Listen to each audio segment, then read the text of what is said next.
السلام علیکم میرے پیارے دوستو، آپ سب کیسے ہیں؟ امید کرتی ہوں کہ آپ سب بہتر ہوں گے۔ تو چلیے آج میں آپ کو حضرت فاروق اعظم رضی اللہ تعالیٰ عنہ کا ایک انصاف کا واقعہ بتانے جا رہی ہوں، جو کہ بہت ہی پیارا سا قصہ ہے ان کے انصاف کو لے کر۔ تو اس ویڈیو کو پورا دیکھنے سے پہلے آپ میرے اس چینل AHS اسٹوریز کو لائک کریں، سبسکرائب کریں، شیئر اور کمنٹ کرنا نہ بھولیں۔ تو چلیں بڑھتے ہیں آگے۔ ایک دن حضرت فاروق اعظم رضی اللہ تعالیٰ عنہ کا دربار خلافت سرگرم انصاف و عدل تھا۔ اکابر صحابہ موجود تھے اور مختلف معاملات پیش ہو کر طے ہو رہے تھے کہ ناگہاں ایک خوبصورت نوجوان کو دو نوجوان پکڑے ہوئے لائے اور فرمایا کہ یا امیر المومنین، اس ظالم سے ہمارا حق دلوائیے، اس لیے کہ اس نے ہمارے بوڑھے باپ کو مار ڈالا۔ حضرت فاروق اعظم رضی اللہ تعالیٰ عنہ نے اس نوجوان کی طرف دیکھا اور فرمایا، ہاں ان دونوں کا دعویٰ تو سن چکا ہے، اب تیرا کیا جواب ہے؟ اس نے نہایت ادب سے واقعہ بیان کیا، جس کا خلاصہ یہ تھا کہ مجھ سے یہ جرم ضرور ہوا ہے اور میں نے پیش آ کر ایک پتھر کھینچ کر مارا، جس سے وہ ضعیف مرد مر گیا۔ تیش کی وجہ یہ تھی کہ اس نے میرے عزیز اونٹ کو پتھر مار کر اس کی آنکھ پھوڑ دی تھی، جو کہ اس کے باغ میں چلا گیا تھا۔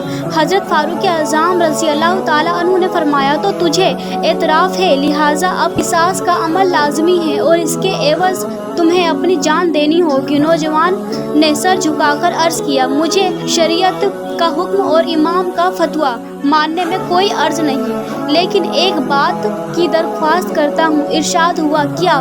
عرض کیا، میرا ایک چھوٹا نابالغ بھائی ہے جس کے لیے والد مرحوم نے کچھ سونا چھوڑا تھا اور میرے سپرد کیا تھا، وہ بالغ ہو تو اس کے سپرد کر دوں۔ میں نے سونے کو ایک جگہ زمین میں دفن کر دیا اور اس کا حال سوائے میرے کسی کو معلوم نہیں ہے۔ اگر وہ سونا اس کو نہ پہنچا تو قیامت کے دن میں ذمہ دار ہوں گا، اس لیے اتنا چاہتا ہوں کہ 3 دن کے لیے ضمانت پر چھوڑ دیا جاؤں۔ حضرت فاروق اعظم رضی اللہ تعالیٰ عنہ نے اس بارے میں ذرا غور فرمایا، پھر سر انور اٹھا کر ارشاد فرمایا، اچھا تمہاری ضمانت کون دیتا ہے کہ تو 3 دن کے بعد تکمیل قصاص کے لیے واپس آ جائے گا؟ فاروق اعظم رضی اللہ تعالیٰ عنہ کے اس ارشاد پر اس نوجوان نے چاروں طرف دیکھا اور حاضرین مجلس کے چہروں پر ایک سرسری نظر ڈالی، پھر حضرت ابوذر غفاری رضی اللہ تعالیٰ عنہ کی طرف اشارہ کر کے عرض کیا کہ یہ میری ضمانت دے دیں گے۔ حضرت فاروق اعظم رضی اللہ تعالیٰ عنہ نے پوچھا، کیوں ابوذر، تم ضمانت دیتے ہو؟ انہوں نے فرمایا، بے شک میں ضمانت دیتا ہوں کہ یہ نوجوان 3 دن کے بعد حاضر ہو جائے گا۔ یہ ایک جلیل القدر صحابی کی ضمانت تھی، کیونکہ فاروق اعظم رضی اللہ تعالیٰ عنہ راضی ہو گئے۔ ان دونوں مدعی نوجوانوں نے بھی اپنی رضامندی ظاہر کی، وہ شخص چھوڑ دیا گیا۔ اب تیسرا دن تھا۔ حضرت فاروق اعظم رضی اللہ تعالیٰ عنہ کا دربار بدستور قائم ہوا اور تمام صحابہ جمع ہوئے۔ وہ دونوں بھائی بھی آئے۔ حضرت ابو ذر رضی اللہ تعالیٰ عنہ بھی تشریف فرما ہوئے۔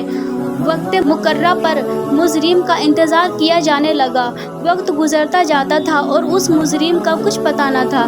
مدعیوں نے کہا، ابو ذر، ہمارا مجرم کہاں ہے؟ انہوں نے اطمینان سے جواب دیا، اگر تیسرے دن کا وقت مقررہ گزر گیا اور وہ نہ آیا تو خدا کی قسم میں اپنی ضمانت پوری کروں گا۔ حضرت فاروق اعظم رضی اللہ تعالیٰ عنہ سنبھل کر بیٹھے اور فرمایا، وہ نہ آیا تو ابو ذر کی نسبت وہی کارروائی کی جائے گی جو شریعت اسلامیہ کا حکم ہوگا۔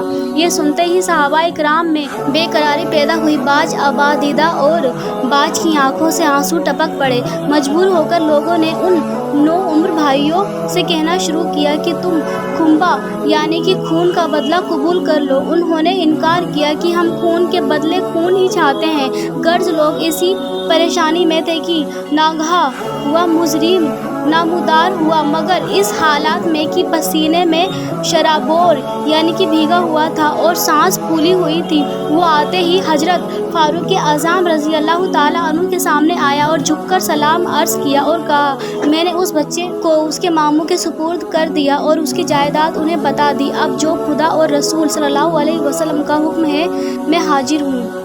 حضرت ابوذر رضی اللہ تعالیٰ عنہ نے فرمایا، امیر المومنین، خدا کی قسم میں جانتا بھی نہ تھا کہ یہ شخص کون ہے اور کہاں کا رہنے والا ہے، مگر اور سب کو چھوڑ کر مجھے اس نے اپنا ضامن بنایا تو مجھے انکار کرنا